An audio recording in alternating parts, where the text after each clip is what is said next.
But the big story that we are focusing on remains the Game of Thrones in Uttar Pradesh, where elections today have been announced. Elections will take place in 7 phases, starting on the 11th of February and counting on the 11th of March.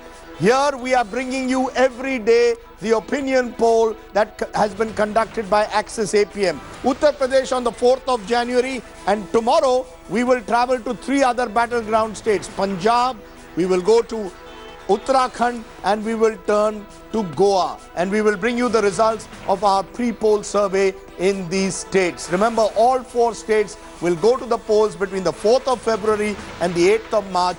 Results are out on the 11th. Manipur is the other state going to the polls in a 2-phase in the month of March.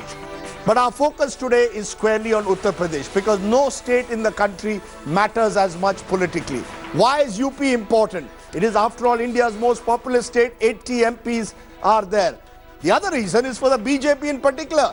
The BJP's biggest gain in 2014 was in UP. 73 seats gave Narendra Modi's government the majority they wanted. Also, the surgical strike on the economy. The post-surgical strike. Is Mr. Modi's magic still on post-demonetization? It's a do-or-die battle for Mayawati and the BSP, out of par for the last 5 years. It's also a big battle within the Samajwadi Party. Can Akhilesh Yadav not just defeat Father Mulayam, but can he emerge as the new face of UP politics? And for Rahul Gandhi and the Congress, it is his karma bhumi, and it is desperate situation for the Congress at the moment. Okay, let's introduce our guests at the moment. I'm joined by Javed Ansari, our executive editor. I'm joined by Yogendra Yadav of the Swaraj Abhiyan. Vivek Kumar is academic and also a supporter of Mayawati's BSP. I'm also joined by representatives of the other political parties. Abhishek Manu Singhvi of the Congress Party. From the BJP, Sudhanshu Trivedi, its national spokesperson, and Gaurav Bhatia of the BJP is also joining. Gaurav Bhatia of the Samajwadi Party is also joining us. I appreciate all of you joining us on the Game of Thrones. It's time, though, to give you first the big numbers. What are the big numbers that we have at the moment here on the Game of Thrones? Let's go straight then to the special numbers that I've got for you, the Axis APM poll. What are the numbers that we have for you at the moment? Take a look on the Game of Thrones at the numbers that we are showing you. Vote share projections. BJP 33% is what we are saying. If elections are held today, BJP has 33%.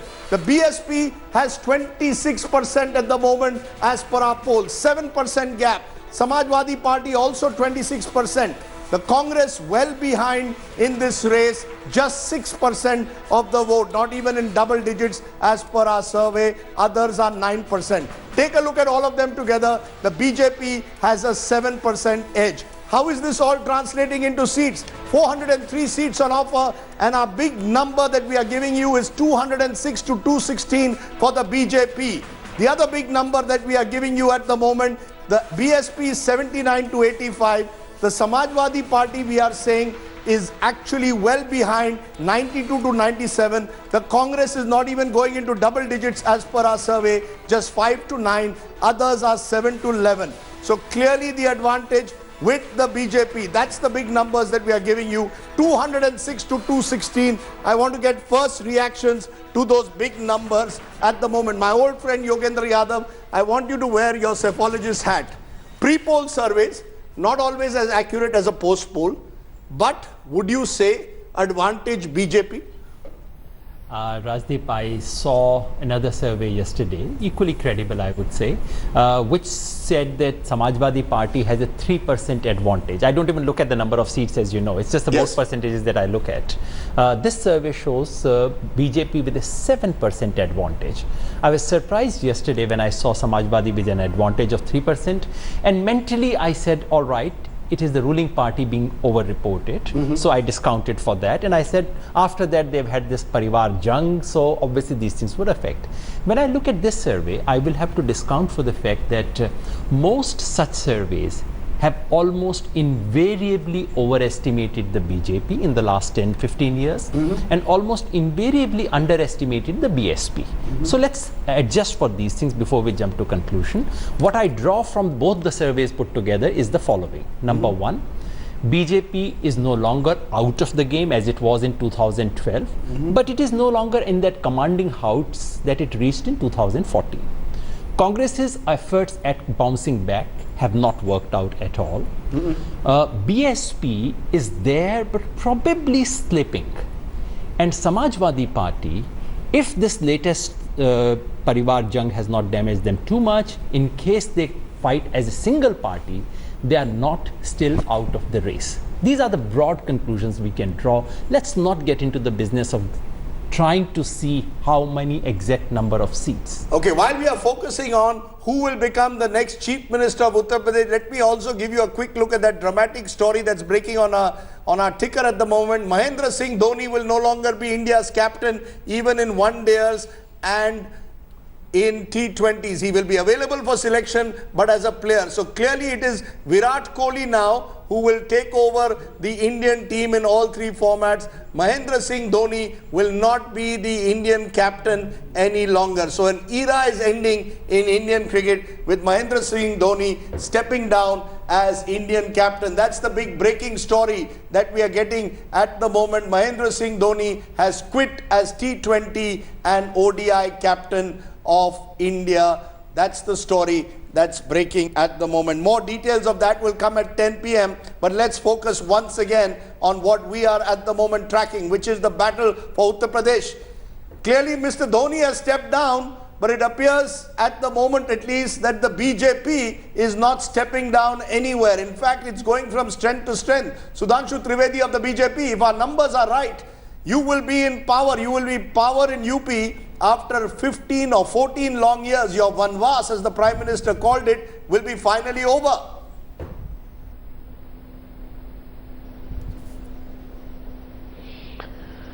If I look at the statistics of your survey, yes, it is very clear that only BJP is gaining from its previous strength. All other parties are losing. And if you go by the trend of last 10-15 state assembly elections, the trend is that whosoever is gaining, finally people give them a decisive, clear mandate. So we are quite hopeful that the people of Uttar Pradesh, who are politically very astute and very aware, right, they have understood this trio of SP, BSP and Congress. I am saying with the responsibility because for 10 years of UPA rule, both SP and BSP were the part of UPA coalition. So if the vanvas of 14 years has to end, it is very clear that they are going to support BJP. And on the issue of what Yogenji has said, that the BJP is grossly overestimated in most of the things, I would just like to remind that in Assam, recently concluded election, most of the surveys were not giving BJP a clear majority. Not true. In 2014, nobody was giving BJP a clear not majority. True, sir. Not true, sir. Not true, not true. No, not so true, in sir. my opinion, Sudhanshu, in 2004. No, sir, Sudhanshu ji, that's not true. We gave you a majority in Assam. You were getting a majority in most polls by the end, even in the 2014 election. But let's not quibble on these points. Let's look at the big picture. And the big picture which is That's emerging. what I am saying. No.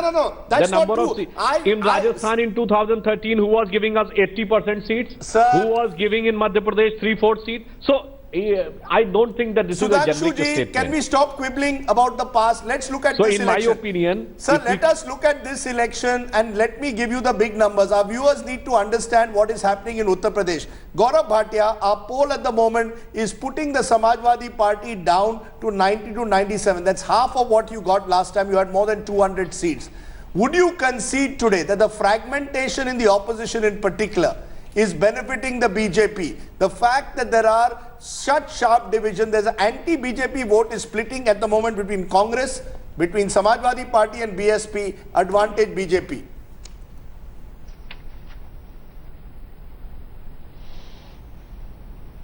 Rajdeep, I would start by saying that when elections are announced, it's like a Diwali season for the psephologists and channels. And I would not like to spoil your Diwali. So you are free to have your own surveys and estimates. But let me just begin by saying this, that I remember in 2012, when we were facing all news channels, including yours, nobody ever gave Samajwadi Party a clear majority, but we did get a majority, and that was the highest number of seats we got. Second, I think your survey, I was looking at it, itself shows that the most popular and credible face, even today, is that of Mr. Akhilesh Yadav, who is delivered on the plank of development. And if you look at the later question, which says whether the BJP should name a chief ministerial candidate or not, 69% of the voters, these persons who have actually given their opinion said that yes, they should name a face. That clearly shows that elections now are contested on the base of personality and face. And let me say this very categorically, in the state of UP, there is no one to match the credibility, the progressive image of Mr. Akhilesh Yadav. Okay. Second, I think development is a very important factor, as your survey also reflects. And on development, Mr. Akhilesh Yadav has delivered. He has fulfilled his promises. And what has the BJP given? The BJP only made promises and then spoke about love jihad, shuddhikaran and ghar wapsi. And therefore, I think the BJP will be facing anti-incumbency even more than the Samajwadi Party, and they have not delivered on their promises. Okay, you say the BJP has not delivered on their promises. I'm only going by survey data. Now, one of the aspects of the survey data, and this will give you a smile on your face, Mr. Gaurav Bhatia, the only smile at the moment that you can have, is the question was asked on chief ministerial candidate. Who is the preferred chief ministerial candidate for Uttar Pradesh? No, we have many reasons to smile, Rajdeep. Sir, 1 minute. This is what our survey is saying. 33% said Akhilesh Yadav, 25% said Mayawati, only 20% said Rajnath Singh, 18% Yogi Adityanath, 1% was Priyanka Gandhi, and 1% was Varun Gandhi as well as Mulayam Singh Yadav at the moment. Explain this dichotomy to me in some way, Javed Ansari, that BJP seems to be, as per our survey, heading for a clear majority, but Akhilesh is the preferred candidate for chief minister. In fact, our survey when asked, should the BJP have a chief ministerial candidate, 69% said yes, 24% said no. So if it's presidential, Akhilesh is ahead, but when you look at parties, BJP ahead. Explain this. What sense does this make? Well, it makes sense because Akhilesh has done well over the last 5 years, especially in the last 2.5 years. He's come into his own. He's tried to wean the Samajwadi Party away. He's young and he enjoys a very good image and he's delivered. The Samajwadi Party continues to carry baggage, and especially the goings. I'm not surprised where Samajwadi Party is today because they're more intent on fighting each other than in fighting the elections. So till that happens, Samajwadi Party will continue to languish. Akhilesh Yadav's popularity, totally understandable because he's delivered and he seems to have captured the imagination of the people of Uttar Pradesh. Akhilesh Yadav has captured the imagination, but has he captured it enough for the Congress party, which Dr. Abhishek Manu Singhvi, whether Akhilesh has captured it or not, clearly the Congress and Rahul Gandhi have not. Are you now reduced at best to becoming the B team of Akhilesh Yadav? As per our survey, the Congress party is not getting even more than 10 seats.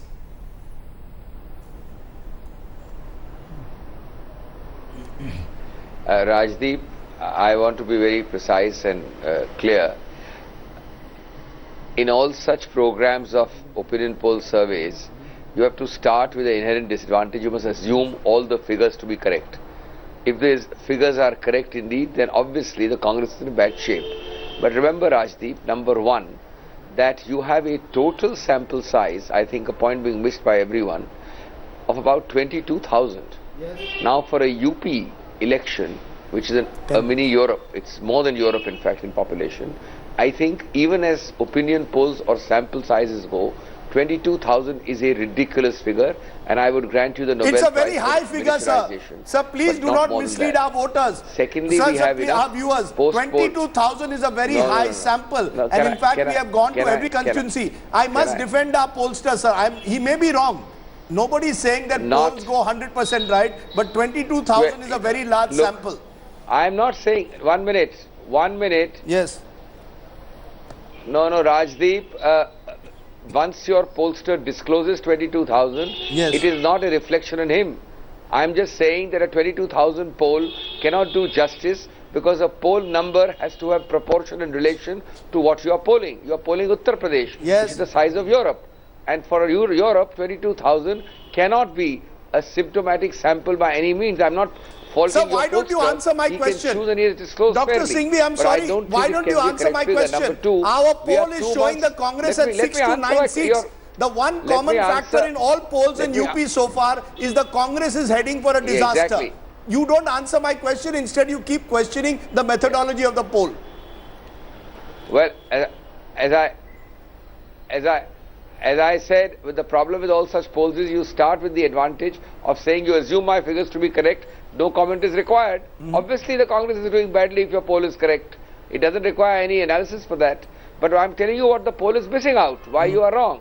Reason number one is your poll size. Reason number two is that we are away 6 weeks away from the election.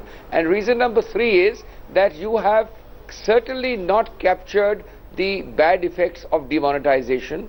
I do not accept that demonetization, post-demonetization is going to give such a runaway victory. I think that poll figure which you have shown earlier, I've seen earlier in the day, today your program, cannot possibly be correct because actual evidence, both anecdotal and our workers in the field, suggests otherwise, clearly otherwise. Okay. Number three reason why you are wrong is that I agree that vote division must be minimized, and there is a very good chance that even short of alliances, vote division will be reduced by strategic understandings between parties like semi-like-minded parties like the Congress and SP. This is even without an alliance, without a Gathbandhan. And I think that factor will make a difference. Okay. Okay, we will come to whether that Gathbandhan will make a difference. You know, the one factor, the X factor in every UP elections is Mayawati.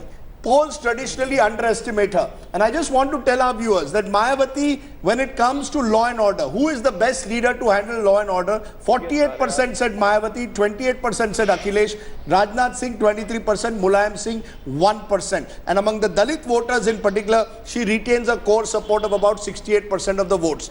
Professor Vivek Kumar, as a supporter and a sympathizer of the BSP, do you believe that Mayawati has a better chance of taking on Narendra Modi and the BJP, because if she consolidates her Dalit and possibly gets the Muslim vote? As per our survey, 71% Muslims are voting for the Samajwadi Party. But is she in a better position to consolidate that vote, or is she a leader in decline, sir?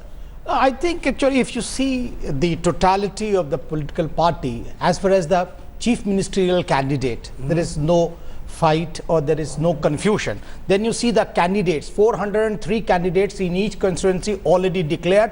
Even actually I think they have done 3 or 4 rounds for each constituency. So 1 year earlier itself they have been doing round. Then you see one party, one command. And then last but not the least, the youth, especially I'm talking about the Muslim youth who has understood the clandestine, image of Samajwadi Party, and they have been revealing it on the air. And you go to the Mayawati has given more than 100 seats out of 403 to Muslims. So she is counting on the Muslim vote. Yeah, she is counting on a Muslim Dalit alliance. And specifically the small little organizations and educational institutions, like in Aligarh Muslim University, Mobul Haq, Dr. Mobul Haq is directly, even in Qaumi Ekta Mushairas actually are taking place, and like people like Munawar Rana are ready to come and support him or her actually, just openly. There is a strong wave towards her as far as Muslim is concerned, and that to youth. It's interesting because the BJP will perhaps ideally hope for a split in the Muslim vote. The more it splits, the better for the BJP.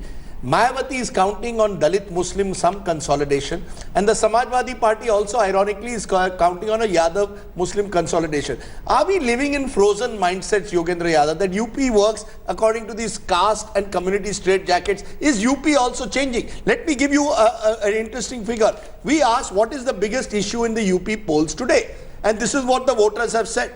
45% of UP voters today are saying that development is the biggest issue in UP. 45%. We asked road, electricity, water was the next biggest, 18%, employment 15%. So in studios we keep talking about caste and community arithmetic, but maybe out there Vikas is the issue. Rajdeep, caste is the starting point of electoral race. It is not the end point. These caste equations, Mayawati getting more Dalit votes, Samajwadi Party getting more Muslim and Yadav vote, and BJP getting more upper caste and lower backward votes, has been there for last 10 years. Mayawati won the election not because she had improved her caste arithmetic in 2007. She won it because she was perceived across these sections to be better in some respects than the previous Mulayam Singh Yadav government. Akhilesh won in 2012 not because he had a special caste equation that year, but because he was perceived across the caste divides. So maybe Mr. Modi is being perceived in that way. Maybe Mr. Modi, like in 2014, is being perceived as someone who can bring development to Uttar Pradesh. Mayawati has been tried for 5 years. Mulayam Singh has been tried for 5 years. Maybe they want to give Mr. Modi a chance, even though the BJP, interestingly, doesn't have a state chief minister. That's the difference. Mayawati is a potential candidate for UP. So is Akhilesh. So would be Mulayam Singh. But Mr. Modi is not a candidate for UP's chief ministership. This is a critical difference. To my mind, the picture we are looking at is because there is neither an outstanding record of governance of the last 5 years, nor has the opposition been able to provide some kind of a solid alternative. When you say opposition, in this case, that includes the BJP. BJP and BSP. Congress is sort of out of the picture, no matter what the Congress people say. That hasn't worked. I mean, I don't mean to be condescending. The card they played in UP hasn't worked, that we can say reasonably, with some reasonable certainty. They can make a difference as a small partners of Samajwadi Party, which is a different story. But looking at the big picture, it's quite clear that neither Mayawati has been able to generate that kind of enthusiasm. She cannot be written off. She has a solid support. She has always been underestimated. But the kind of that buzz that you and I could detect in 2007 is not there right now, and nor is the BJP, to my mind, being able to generate that sort of a solid alternative. You know, interestingly, we did see the buzz though in 2014 when Mr. Modi was traveling across Uttar Pradesh. There was an electricity that Mr. Modi carried, but this is a state election, Sudhanshu Trivedi, and is there a concern as I played those numbers? 35% want Akhilesh, 28% want Mayawati, but only 20% want Rajnath Singh. And you have not put up a state chief ministerial candidate. Is that your one weakness which the opposition, the Samajwadi Party and BSP could exploit, like Nitish Kumar exploited in Bihar? Are you worried about the fact that you don't have a chief ministerial candidate, or your local unit is not as strong as possibly the BSP today is? They've already even announced their candidates.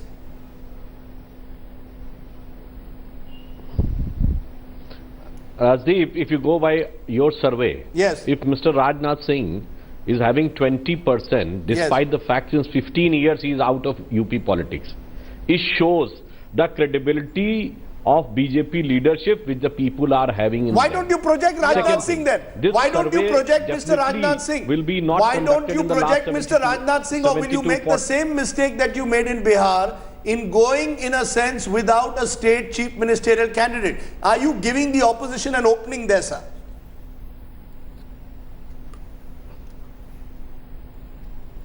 As far as the CM candidate is concerned, I would like to say, if you look at the other candidates, Mayawati, who has faced disproportionate asset case, Mulayam Singh also faced, Akhilesh Yadav, जिन्होंने काम के नाम पे vote मांग रहे हैं और काम से ज्यादा तो अपने परिवार तक का काम तमाम कर दिया, Sheila Dikshit, who is nowhere in the scene. So if you look at the picture of those who are claiming for chief ministership, BJP is standing apart.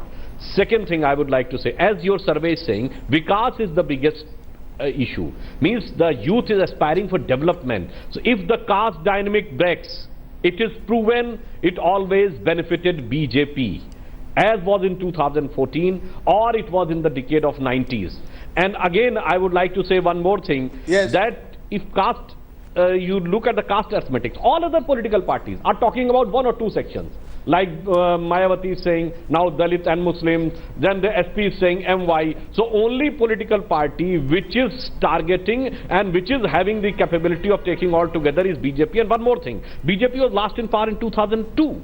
So if our 50% of the voter is less than 30 years of age, so if they want to see a real change, they want to have a new experiment in their mindset or in their subconscious psychology, it cannot be SP, BSP or Congress. Okay. It can only be BJP. You know, interestingly, Javed Ansari, you said Akhilesh Yadav has a lot of personal popularity. He does. But there is also the Samajwadi Party's image. This is a party which has in the past been associated with Gundagardi, On law and order, you're already seeing Mayawati scoring higher than Samajwadi Party. Even Rajnath Singh. Can just the fact that Mulayam Singh has now, that Akhilesh has rebelled against his father, has rebelled against his uncle, suddenly transform him into a developmental icon overnight? Is that the worry, that if Akhilesh Yadav had to do this, he should have done it 6 months ago or 1 year ago? It would have carried more weight. Now it is seen as having happened too late in the day. Having happened too late, they've done themselves no favors by this kind of infighting. Like I said earlier, they are more intent on fighting each other than fighting the opposition and fighting elections. Akhilesh Yadav's development image has little to do with the infighting within his own party. He has delivered. And he's got the baggage of Muzaffarnagar, he's got the baggage of Bulandshahr, he's got the baggage of law and order. There are people who had baggages of Gujarat yet went on to become, lead the country. So this is, it's not a one issue referendum. His support base cuts across demographic profiles. He has managed to carve a niche for himself. He will had. Where will he get the incremental voter? Will it come from the younger voter? Does he need to tie up with the Congress or RLD? Otherwise, he has no chance. Certainly, he needs to have something big, something different, and perhaps RLD and Congress could be a part of that. Okay, we will wait and see whether Akhilesh Yadav can prove to be the X factor in this election.